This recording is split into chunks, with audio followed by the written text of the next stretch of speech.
নমস্কার, আমি স্বরূপ চক্রবর্তী বলছি। আমার একটা ইউটিউব চ্যানেল আছে, আপনারা দেখবেন।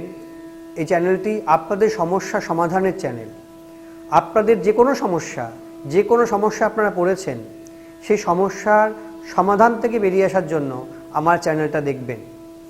এটা আপনাদের জীবনের, আমাকে ভাববেন আমি আপনাদের পরিবারের একজন, আমি আপনাদের পারিবারিক একজন লোক, আমি পারিবারিক বন্ধু। যে কোনো সমস্যা আপনারা পড়েছেন, দেখবেন আমার এই চ্যানেলে আমার ফোন নাম্বার আছে, আমার হোয়াটসঅ্যাপ নাম্বার আছে। আপনারা ফোন করতে পারেন, হোয়াটসঅ্যাপ করতে পারেন, বা আমাকে আপনারা মেসেজ লিখে পাঠাতে পারেন। যে কোনো সমস্যা, প্রত্যেকটি মানুষেরই আমাদের কোনো না কোনো সমস্যা থাকে। আমরা জন্ম থেকে মৃত্যু পর্যন্ত প্রত্যেকটি মানুষের একটা সমস্যা থেকে বেরিয়ে আসি, আরেকটা সমস্যা আমাদেরকে জড়িয়ে ধরে। কোনো না কোনো সমস্যার মধ্যে আমরা সবসময় আছি। সুতরাং যে কোনো সমস্যা থেকে তার সমাধানের যে কি পথ, সমস্যা থাকলে তার সমাধানের পথটাও কিন্তু আছে। পৃথিবীতে এমন কোনো সমস্যা নেই যার সমাধান হয় না। পৃথিবীতে এমন কোনো রকম কোনো নেই যেখান থেকে বেরিয়ে আসতে পারবেন না। হ্যাঁ, কেউ একটু আগে বেরিয়ে আসতে পারে সমস্যার সমাধান থেকে, আর একটু পরে হয়, কিন্তু বেরিয়ে আসতে পারবেন। এই সমস্যার সমাধানের জন্য আমার অনুষ্ঠানটা দেখবেন। এটা একটা জ্যোতিষশাস্ত্রের অনুষ্ঠান, সম্পূর্ণ স্পিরিচুয়াল সায়েন্সের অনুষ্ঠান। জ্যোতিষশাস্ত্রের অনুষ্ঠান, বাস্তুশাস্ত্রের অনুষ্ঠান, সংখ্যাতত্ত্বের অনুষ্ঠান, কালার থেরাপির অনুষ্ঠান, পুজো অর্চনার অনুষ্ঠান, বিভিন্ন রকম মন্ত্রের অনুষ্ঠান।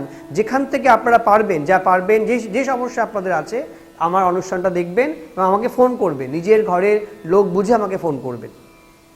আমি যেটা আজকে আলোচনা করবো, একটা প্রধান সমস্যা আমাদের প্রত্যেকটি বাড়িতেই, যে আমাদের সন্তানাদিরা পড়াশোনায় অন্যমনস্ক, পড়াশোনায় অমনোযোগী। পড়াশোনা মন দিয়ে, এখন তো মোবাইল, সবাই থেকে মোবাইল ঘাটছে, পড়াশোনার দিকে কারো মন নেই। এখন তো একেবারে বাচ্চারা বেশি মোবাইলে অ্যাডিক্টেড হয়ে যাচ্ছেন। সুতরাং কেন পড়াশোনায় মন নেই? আপনাদের ভাবচক্রে, যে জন্মচক্র আমরা বলি, প্রত্যেকটি মানুষের, প্রত্যেকটি বাচ্চা থেকে শুরু করে বয়স্ক সবার একটা জন্মছক থাকা দরকার, বার চার্ট থাকা দরকার। জন্মাবার সঙ্গে সঙ্গেই একটা জন্মছক হচ্ছে আপনাদের জীবনের আয়না। কেন পড়াশোনা হচ্ছে না? কোন গ্রহের জন্য আমার ছেলে পড়াশোনা মন দিতে পারছে না?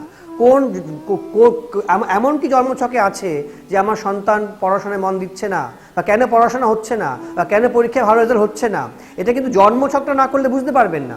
তাই কোনো প্রকৃত জ্যোতিষীকে দিয়ে, ডেট অফ বার্থ টাইম দিয়ে আপনারা একটা ভালো জন্মছক তৈরি করাবেন। সেখানে আপনাদের সন্তানের রাশি, লগ্ন, গণ, বর্ণ, জন্মছক, আপনার জন্মকালীন প্ল্যানেটারি পজিশন, যে সন্তানরা জন্মগ্রহণ করলো সেই সময়কার গ্রহ নক্ষত্রের অবস্থা হচ্ছে আপনার বাচ্চা জন্মছক, তার কোন দশায় জন্ম, বর্তমানে কোন দশা চলছে, এগুলো যদি দেখতে পারেন, বুঝতে পারেন, তাহলে বুঝতে পারবেন যে কেন পড়াশোনা হচ্ছে না, বা কোন লাইনে পড়াশোনা হবে। আমি আমার সন্তানকে কোন বিষয় নিয়ে পড়াবো, আর্টস, সায়েন্স, কমার্স, কোন লাইনে পড়াশোনা হবে, এটা কিন্তু বুঝতে গেলে প্রকৃত জন্মছকটা কিন্তু কোনো ভালো প্রকৃত জ্যোতিষীকে দিয়ে করাতে হবে। এবং সেই জ্যোতিষী যেন ভালো প্রকৃত জ্যোতিষী হয়, সেটা আপনারা নির্ধারণ করবেন। আমি বলবো আমার কাছে আসুন, আমার থেকে অনেক ভালো জ্যোতিষী আছে, কিন্তু জ্যোতিষী চয়ন করবেন আপনারা। তার কাছে গিয়ে আগে ভালো করে সন্তানের জন্মছকটা তৈরি করবেন, যে কেন পড়াশোনা হচ্ছে না, রাতদিন ও পড়তে বসে অন্যমনস্ক কেন হয়ে যাচ্ছে, কোন গ্রহের জন্য। আমরা তো চেষ্টা করছি, একটা ছেলেকে, একটা সন্তানের পিছনে 2-3টে করে প্রাইভেট টিউটার, তাও পড়ায় মন বসছে না। কেন মন বসছে না? দেখতে হবে আপনাদের চেষ্টার বাইরে এমন কোন একটা গ্রহের পাওয়ার আছে, বা এমন কিছু একটা শক্তি আছে, ওর পড়ায় মন বসাতে দিচ্ছে না। ও চেষ্টা করছে পড়তে, কিন্তু ও পড়তে পারছে না। কেন? এটা জন্মছকটা তৈরি করলে আপনারা বুঝতে পারবেন। যেটা বললাম, লগ্ন, প্রত্যেকটি জাতক জাতিকার সন্তানের লগ্নের চতুর্থ ভাব, পঞ্চম ভাব হচ্ছে পড়াশোনা। লগ্নের আমাদের 12টা রাশি আছে, 12টা রাশির মধ্যে লগ্ন কোনো একটা রাশিতে পড়বে। সেই লগ্ন যে রাশিতে পড়বে, তার থেকে চতুর্থ যে রাশিটা হবে, ফোর্থ কাউন্ট করে, চতুর্থ রাশি হচ্ছে ক্লাস 1 থেকে মাধ্যমিক পর্যন্ত পড়াশোনা, আর পঞ্চম হচ্ছে মাধ্যমিক থেকে মাস্টার ডিগ্রি পর্যন্ত পড়াশোনা, আর লগ্নের নবম স্থান হচ্ছে মাস্টার ডিগ্রি থেকে পিএইচডি পর্যন্ত পড়াশোনা। সূত্রটা কি বলছে? পরাশরী সূত্র। লগ্নের চতুর্থ ভাব, যার যে লগ্ন হবে, লগ্নের চতুর্থ ভাব হচ্ছে একদম প্রাথমিক স্তর থেকে মাধ্যমিক পর্যন্ত পড়াশোনা। লগ্নের পঞ্চম ভাব হচ্ছে মাধ্যমিক থেকে মাস্টার ডিগ্রি পর্যন্ত পড়াশোনা। লগ্নের নবম ভাব হচ্ছে পিএইচডি অর্থাৎ উচ্চশিক্ষার ক্ষেত্রে পড়াশোনা। এবার দেখতে হবে সন্তানের ক্ষেত্রে কেন পড়াশোনায় মন বসছে না। একটা ছেলে দেখবেন মাধ্যমিক খুব ভালো রেজাল্ট করলো, কিন্তু সে মাস্টার ডিগ্রিতে গিয়ে ভালো রেজাল্ট করতে পারছে না। আবার একটা ছেলে দেখবেন, সন্তান দেখবেন, মাধ্যমিকে খারাপ রেজাল্ট করেছে, মাধ্যমিকে ভালো রেজাল্ট করেনি, কিন্তু যে মাধ্যমিকটা পাশ করলো সে উচ্চশিক্ষার ক্ষেত্রে খুব ভালো রেজাল্ট করতে পারছে। কেন হচ্ছে এটা? দেখতে হবে লগ্নের চতুর্থ ভাব, পঞ্চম ভাব এবং নবম ভাব কি অবস্থাতে আছে। যদি লগ্নের চতুর্থ স্থানে কোনো খারাপ গ্রহ থাকে, মাধ্যমিক স্তরে পড়াশোনা সে ভালো করতে পারবে না। আবার লগ্নের পঞ্চম ঘরে যদি কোনো খারাপ গ্রহ মানে কি, রাহু, শনি, কেতু এদের মতো যদি কোনো খারাপ গ্রহ লগ্নে পঞ্চম ঘরে থাকে, তাহলে তার মাধ্যমিক থেকে মাস্টার ডিগ্রি পর্যন্ত পড়াশোনার ক্ষেত্রে একটু অসুবিধা আসবে। আবার যার দেখবেন লগ্নের নবম স্থানে খারাপ গ্রহ আছে, অর্থাৎ রাহু, শনি, কেতুর মতন, তার পিএইচডি ক্ষেত্রে কিন্তু অসুবিধা আসবে। দেখতে হবে, এই জন্য জন্মছক বিচার করতে হয় প্রত্যেকটি জাতক জাতি কেন পড়াশোনায় মন আসছে না। যখন পড়াশোনা দেখবে একটা ছেলে পড়তে বসে অন্যমনস্ক হয়ে যাচ্ছে, কেন? তার বুধ খারাপ। বুধ পড়াশোনার ক্ষেত্রে মন দেওয়ায়, বুধ হচ্ছে মেধা, বুধ স্মৃতিশক্তি, বুধ স্মরণ শক্তি, বুধ মনে রাখার ক্ষমতা। বুধ গ্রহটা কোথায় আছে? একটা বাচ্চা ছেলে চঞ্চল হবেই, একটা ছোট বাচ্চা মেয়ে ছেলে সে চঞ্চল হবেই, কিন্তু দেখতে হবে যে বুধ গ্রহটা কোথায় আছে। যদি কোনো বুধ গ্রহটি যদি জন্মছকে লগ্নে থাকে, চতুর্থ স্থানে থাকে, পঞ্চমে থাকে, নবমে থাকে, তাহলে তার মেধা ভালো হয়, স্মৃতিশক্তি ভালো হয়, সে একবার পড়া মনে রাখতে পারে একবার পড়েই। আর যদি কারো বুধ জন্মছকে অষ্টমে থাকে, লগ্নের অষ্টমে থাকে, ষষ্ঠ স্থানে থাকে, বা বুধ কোনো প্রাপক গ্রহের সঙ্গে যুক্ত থাকে, তাহলে তার কিন্তু চট করে পড়া মনে রাখতে পারে না, পড়তে বসে চঞ্চল হয়ে পড়ে। দেখতে বুধ গ্রহটি কোথায় আছে। যদি বুধ ভালো অবস্থায় থাকে, সে কিন্তু মন দিয়ে পড়াশোনা করতে পারবে, তার স্মৃতিশক্তি ভালো হবে। আর যদি বুধ খারাপ অবস্থায় থাকে, তাহলে কিন্তু সেটা অন্যমনস্ক হবে। এখন দেখা যায় সবার জন্মছকেই বুধ খুব নেগেটিভ অবস্থাতে আছে, বুধ চঞ্চল করায়, বুধ অস্থির করায়। আর দেখতে পাবে চন্দ্র গ্রহটি আপনার জন্মছকে কোথায় আছে। চন্দ্র হচ্ছে মানসিকতা, চন্দ্র হচ্ছে ধীর স্থির, চন্দ্র হচ্ছে মন, চন্দ্র হচ্ছে শান্তি। শুধু দেখতে হবে জাতক জাতিকার চন্দ্র গ্রহটি কোথায় আছে। চন্দ্র যদি কোনো পাপক গ্রহের সঙ্গে যুক্ত থাকে, শনি, রাহু, কেতু, তাহলে কিন্তু সে একটা অস্থির মনের হবে, চট করে সে সবসময় তার মধ্যে একটা অন্যমনস্ক ভাব থাকবে। আর যদি চন্দ্র, শুক্র, বৃহস্পতির সঙ্গে যুক্ত থাকে, সে তার মন কিন্তু শান্ত হবে এবং সে একবার একটা কোনো কিছু পরেই মনে রাখতে পারবে। দেখবেন একটা ছেলে রাত দিন পড়াশোনা করছে, তাও পরীক্ষাতে গিয়ে ফেল করে গেল, কেন? তার বুধ চন্দ্র দুটো গ্রহই খারাপ। আবার দেখবেন কোনো একটা ছেলে বা মেয়ে একটু পড়াশোনা করেই ভালো রেজাল্ট করতে পারছে, কেন? তার চন্দ্র এবং বুধ কিন্তু খুব পাওয়ারফুল। এই জন্য জন্মছক বিচার করতে হয়, প্রকৃত জ্যোতিষীকে চিনতে হয়, যেতে হয় এবং গিয়ে আপনাদের জন্মছকটা বিচার করতে হয় যে কেন আমার ছেলে পড়াশোনা হচ্ছে না, কোন লাইনে পড়াশোনা করবে, আর্টস, সায়েন্স, কমার্স। দেখতে হবে যদি লগ্নের পঞ্চম স্থানে এবং নবম স্থানে শুক্র থাকে, চন্দ্র থাকে, সে আর্টস নিয়ে পড়াশোনা করতে পারে। লগ্নের পঞ্চম স্থানে বা নবম স্থানে রাহু থাকে, মঙ্গল থাকে, ইঞ্জিনিয়ারিং লাইন, কমার্স নিয়ে পড়াশোনা করতে পারে। লগ্নের পঞ্চম স্থানে নবম স্থানে রবি থাকে, শুক্র থাকে, সে আর্টিস্টিক লাইন নিয়ে পড়াশোনা করতে পারে। লগ্নের পঞ্চম স্থানে মঙ্গল থাকে বা নবে মঙ্গল থাকে, কমার্স নিয়ে পড়াশোনা করতে পারে। লগ্নের পঞ্চম স্থানে নবম স্থানে রবি থাকে, শনি থাকে, মেডিকেল লাইন নিয়ে পড়াশোনা করতে পারে। লগ্নের পঞ্চম স্থানে নবম স্থানে মঙ্গল থাকে, বুধ থাকে, কেতু থাকে, ইঞ্জিনিয়ারিং লাইন নিয়ে পড়াশোনা করতে পারে। এবং দেখতে হবে লগ্নের চতুর্থ ভাবপতি, পঞ্চম ভাবপতি, নবম ভাবপতি কী অবস্থাতে আছে, এটা বেস করে তার পড়াশোনাটা কোন দিকে যাবে, কেন পড়াশোনা তার ভালো হচ্ছে না। দেখুন সম্পূর্ণ জ্যোতিষশাস্ত্র, এই জ্যোতিষশাস্ত্র খাঁটি সোনা। এবং এর জন্য কোনো প্রকৃত জ্যোতিষীকে চয়ন করতে হয়, তার কাছে যেতে হয়, জন্মছকটা তৈরি করতে হয় যে কেন পড়াশোনা হচ্ছে না, কখন পড়াশোনা হবে, মাধ্যমিক রেজাল্ট কেমন হবে, উচ্চ মাধ্যমিক রেজাল্ট কেমন হবে। প্রকৃত জ্যোতিষ কিন্তু বলে দিতে পারবে, আপনার জন্মছক থেকে বলে দেওয়া যায় যে রেজাল্ট কেমন হবে। একটু ফিরে আসছি একটু ব্রেকের পরে। শ্রী স্বরূপ চক্রবর্তী, বিশিষ্ট জ্যোতিষ ব্যক্তিত্ব, স্বনামধন্য কুষ্টি বিচারক, হস্তরেখাবিদ ও সংখ্যাতত্ত্ব বিশারদ, বাস্তুশাস্ত্রে পণ্ডিত। এই মানুষটি আপনার যে কোনো সমস্যার সঠিক সমাধান দিতে বদ্ধপরিকর। তাই তো পশ্চিমবাংলার প্রায় প্রতিটি জায়গায় এবং ভারতবর্ষের বিশিষ্ট শহরগুলিতে তার চেম্বারে অগণিত বর্ণ ধর্ম নির্বিশেষে মানুষ এসে আজ উপকৃত হচ্ছেন। তারা স্বরূপ চক্রবর্তীকে তাদের নিজেদের ঘরের লোক বলে মনে করেন। সবাই তাকে স্বরূপদা বলে চেনেন।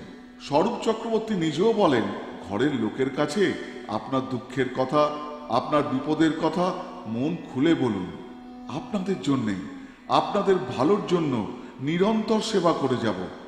এক বিশেষ পদ্ধতির মাধ্যমে ও জ্যোতিষকর্মের সাহায্যে, রত্ন ও কবচের সাহায্য ছাড়াই আপনাদের সকল অসুবিধা ও বিপদের 100% প্রতিকার করে থাকেন শ্রী স্বরূপ চক্রবর্তী।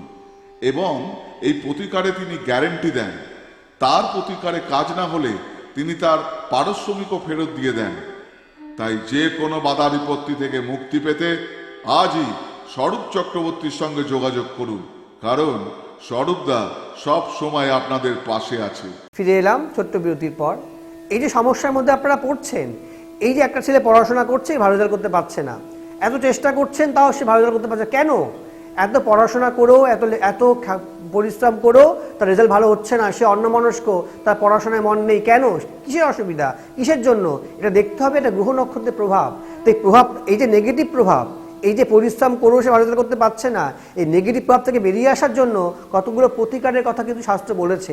কতগুলো প্রতিকার করতে হয়। চেষ্টা করছি, ভালো রেজাল্ট করতে পারছি না, পরিশ্রম করছি, পরীক্ষায় অকৃতকার্য হচ্ছি, এবং ভালো করে রেজাল্ট করার জন্য যাতে আমি আরও ভালো রেজাল্ট করতে পারি, আবার আরও ভালো আমার পরীক্ষার ফল হয়, তার জন্য কতগুলো গাইডলাইন, কতগুলো প্রতিকার করতে হয়। প্রতিকার মানে আমরা কি বুঝি? এটা পাথর পড়লাম, কবচ পড়লাম, তা নয়।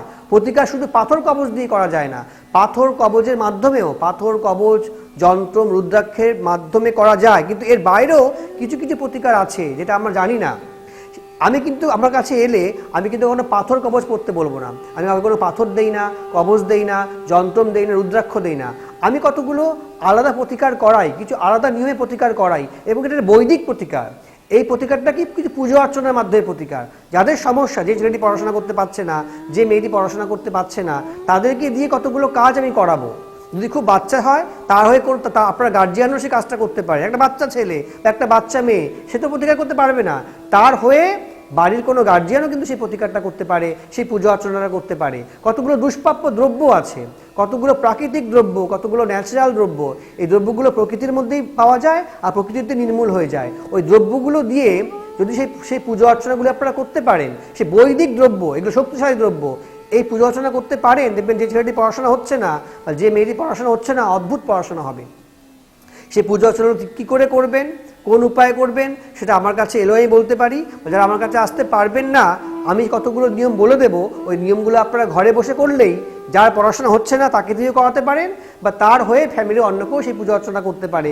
দেখবেন অদ্ভুত ফল পাবেন, অদ্ভুত ফল পাবেন। এগুলো কতগুলো আলাদা প্রাকৃতিক উপায়ের মাধ্যমে সেই প্রতিকার, কতগুলো বৈদিক প্রতিকার। এই প্রতিকারগুলো কতগুলো দ্রব্য আছে, কত দুষ্প্রাপ্য দ্রব্য, এই দ্রব্যগুলো দিয়ে আপনারা নিজেরাই আপনাদের সমস্যা সমাধান করতে পারবেন। যার পড়াশোনা হচ্ছে না, যার পড়াশোনায় মন নেই, পড়াশোনা অন্যমনস্ক, অমনোযোগী, সে নিজেই এই প্রতিকারটা করতে পারে, সে নিজেই পূজা অর্চনা করতে পারে, বা তার হয়ে আপনারাও করতে পারেন। আমার কাছে এলে আমি দেখিয়ে দেবো কী করে পূজা অর্চনা করতে হয়। যারা আমার কাছে আসতে পারছেন না, ওই দ্রব্যগুলোই পাঠিয়ে দিলাম, বা আপনারা জোগাড় করেও কিন্তু সেটা করতে পারেন।